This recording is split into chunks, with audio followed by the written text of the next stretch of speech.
Hey everyone, ये है class 5 की मैथ्स की बुक। इसमें हम कर रहे हैं चैप्टर नंबर 4 फ्रैक्शन। और इसका मैंने बेसिक पार्ट जो इंट्रोडक्शन था वो इससे पहले वाले वीडियो में आपको दिया था। और आज की वीडियो में हम एक्सरसाइज स्टार्ट कर रहे हैं, ऐड और सब्ट्रैक्ट एज रिक्वायर्ड।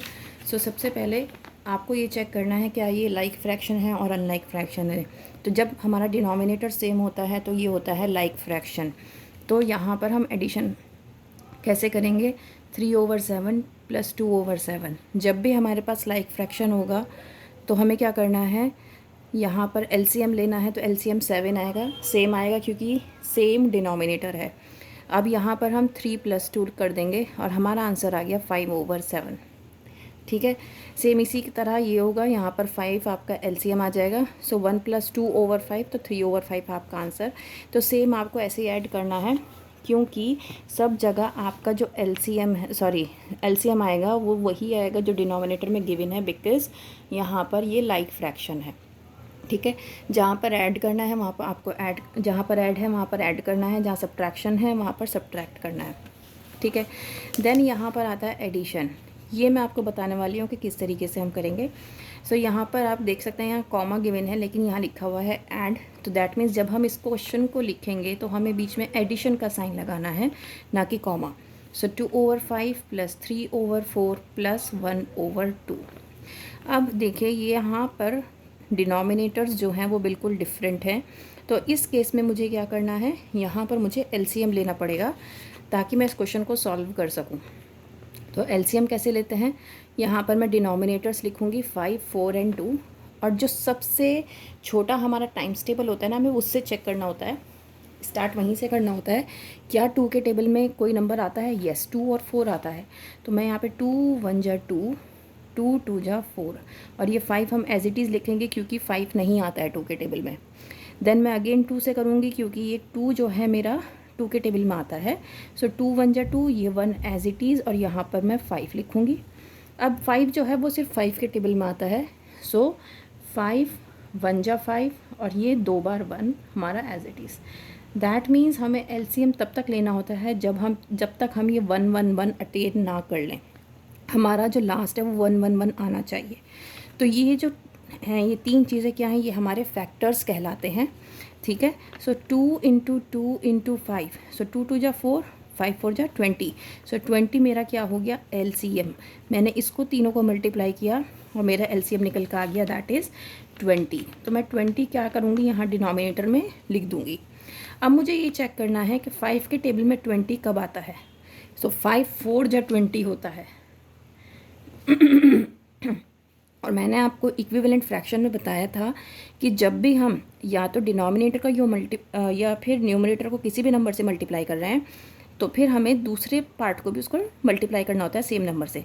तो जैसे मैंने यहाँ पे डिनोमिनेटर को 4 से मल्टीप्लाई करके देखा, पता चला 20 आया। तो अब मुझे न्यूमरेटर को भी 4 से मल्टीप्लाई करना पड़ेगा। 2 4 जा, अब जो भी आंसर आएगा यहाँ 8 लिखूँगी, न्यूमरेटर वाला पार्ट लिखूँगी क्योंकि डिनोमिनेटर तो ऑलरेडी यहाँ लिखा हुआ है। नाउ 4 के टेबल में 20 कब आता है, 4 5 जा 20। क्योंकि मैंने डिनोमिनेटर को 5 से मल्टीप्लाई किया तो मुझे न्यूमरेटर को भी करना पड़ेगा, 3 5 जा 15। देन 2 के टेबल में 20 कब आता है, 2 10 जा 20। तो यहाँ 10 से मल्टीप्लाई कर रही हूँ तो यहाँ पर भी 10 से, सो 1 10 जा 10। अब मैं तीनों नंबर्स को प्लस करूँगी। सो 10 + 15 25, 25 + 8, 25 + 8 आपका हो जाता है 33। ठीक है, सो 33/20 आपका आंसर हो गया। अब आपको ये जो फ्रैक्शन है ना, इस फ्रैक्शन में आपको अपना आंसर नहीं छोड़ना है, आपको इसको कन्वर्ट करना है मिक्स्ड फ्रैक्शन में। तो मिक्स्ड फ्रैक्शन में हम कन्वर्ट कैसे करते हैं, इसको हम डिवाइड करेंगे। सो 22 जा 40 होता है, तो 21 जा 20, 3 में से 0 गया 3 एंड 3 में से 2 गया 1। तो मेरा आंसर अब मैं लिखूँगी कैसे, जो मेरा कोशेंट होता है वो मेरा होल नंबर यहाँ पे आ जाएगा 1। उसके बाद जो मेरा रिमाइंडर होता है वो हम न्यूमरेटर में लिखते हैं और जो हमारा डिविडेंड होता है वो हम डिनोमिनेटर में लिखते हैं। सो 1 होल 13/20 इसका आंसर हो गया। ठीक है, सेम केस आपको ऐसे करना है, यहाँ पर भी ऐड करना है, यहाँ पर भी। अब मैं आपको एक बार मिक्स्ड फ्रैक्शन का करके दिखा देती हूँ। 5 होल 2/3, 5 होल 2/3 + 2 होल 1/3 + 2 होल 1/3। तो सबसे पहले हमें इसको क्या करना है, इम्प्रॉपर फ्रैक्शन में चेंज करना है। इम्प्रॉपर फ्रैक्शन मैंने आपको समझाया था अगर याद हो, जिसमें न्यूमरेटर जो है वो बिग होता है और डिनोमिनेटर स्मॉल होता है, वो आपका इम्प्रॉपर फ्रैक्शन होता है। हमेशा याद रखिएगा जब भी आप मिक्स्ड फ्रैक्शन को फ्रैक्शन में कन्वर्ट करते हैं तो वो हमेशा आपका इम्प्रॉपर फ्रैक्शन ही आएगा, ठीक है। सो 5 3 जा 15, 15 + 2 17/3 प्लस 3 2 जा 6, 6 + 1 7/3। तो यहाँ पर आपको क्या है, डिनोमिनेटर्स दोनों सेम है, दैट मीन्स लाइक फ्रैक्शन है।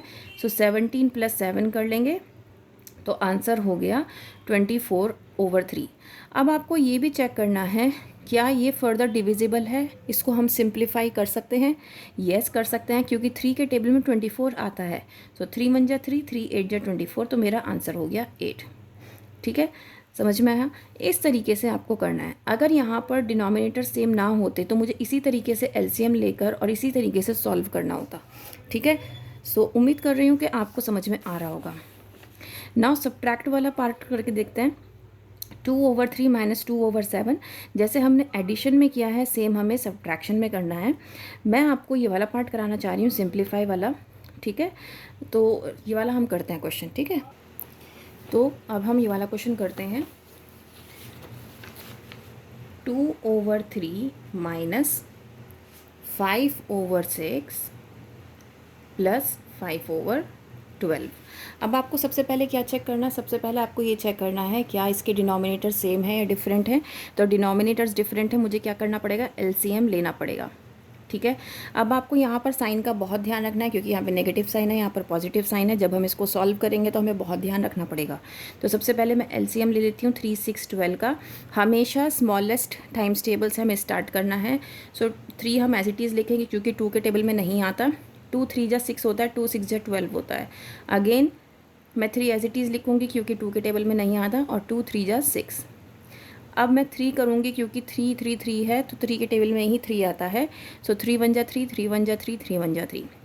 तो मेरे जो फैक्टर्स आए हैं वो ये हैं, 2 × 2 = 4, 4 × 3 = 12। तो 12 मेरा क्या हो गया, एलसीएम। अब मैं यहाँ पर डिनोमिनेटर में 12 लिखूँगी और मुझे यहाँ पर चेक करना है 3 के टेबल में 12 कब आता है। सो 3 4 जा 12 होता है। और according to equivalent fraction rule मैंने आपको बताया था कि जब हम डिनोमिनेटर को किसी भी नंबर से मल्टीप्लाई करते हैं तो हमें न्यूमरेटर को भी सेम नंबर से मल्टीप्लाई करना होता है। सो 2 4 जा 8। नाउ यहाँ पर माइनस साइन है तो मुझे माइनस लगाना है।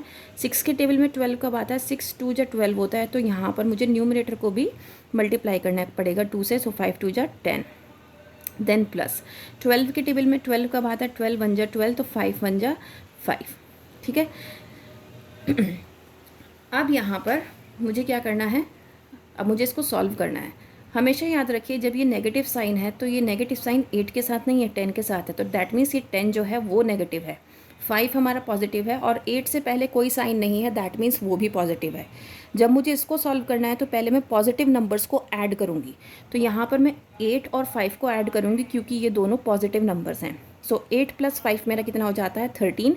13 - 10/12, 13 - 10 होता है 3, 3/12। अब मुझे इसको फर्दर चेक करना है क्या 3 के टेबल में 12 आता है, येस। तो दैट मीन्स मैं न्यूमरेटर और डिनोमिनेटर 3 से डिवाइड कर रही हूँ। सो 3 1 जा 3 एंड 3 4 जा 12। सो 1/4 मेरा आंसर आ गया। उम्मीद करती हूँ कि ये आपको समझ में आ रहा होगा और इसी तरीके से आपको सारे क्वेश्चन सॉल्व करने हैं। आपको कोई भी क्वेश्चन में दिक्कत आती है तो आप मुझसे पूछ सकते हैं। अगर यहाँ पर आप कमेंट नहीं कर सकते तो आप मुझे मेल कर सकते हैं, मैं आपको पूरी एक्सरसाइज में सॉल्व करके दिखा सकती हूँ। So that's all from my side. I hope you get it. If you have any problem you can ask anytime. Okay, thank you so much. Bye.